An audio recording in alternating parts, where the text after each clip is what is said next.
கைது செய்ததை எதிர்த்து கெஜ்ரிவால் தொடர்ந்த வழக்கில் தீர்ப்பு ஒத்திவைக்கப்பட்டிருக்கிறது. இது தொடர்பான விவரங்களுடன் செய்தியாளர் சுசித்ரா இணைந்திருக்கிறார். சுசித்ரா, விவரங்களை பதிவு செய்யலாம். மதுபான கொள்கை முறையீடு வழக்கில் இன்று சிபிஐ கைதுக்கு எதிராகவும் தனக்கு ஜாமீன் வழங்க கோரியும் டெல்லி முதல்வர் அரவிந்த் கெஜ்ரிவால் தாக்கல் செய்த மனு மீதான தீர்ப்பை டெல்லி உயர்நீதிமன்றமானது ஒத்திவைத்துள்ளது.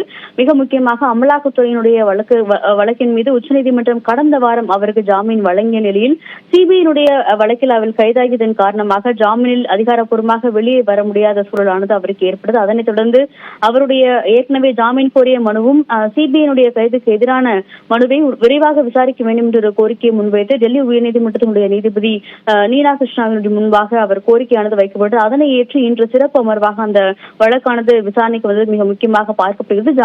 கெஜ்ரிவாலுக்கு ஜாமீன் வழங்குவதற்கு சிபிஐ தரப்பில் இன்று கடுமையான எதிர்ப்பானது முன்வைக்கப்பட்டது. அது மட்டுமல்லாமல் கெஜ்ரிவாலுடைய அந்த ஜாமீன் தொடர்பாக பல்வேறு கருத்துக்களை உச்சநீதிமன்றமானது எந்த ஒரு முரண்பாடான கருத்துக்களையும் அமலாக்கத்துறை வழக்கின் மீது கூறவில்லை என்ற ஒரு கருத்தையும் அவர்கள் முன்வைத்தார்கள்.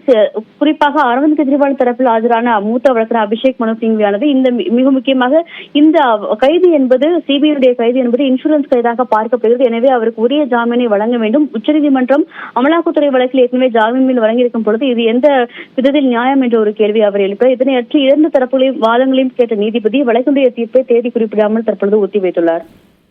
விவரங்களுக்கு நன்றி சுசித்ரா.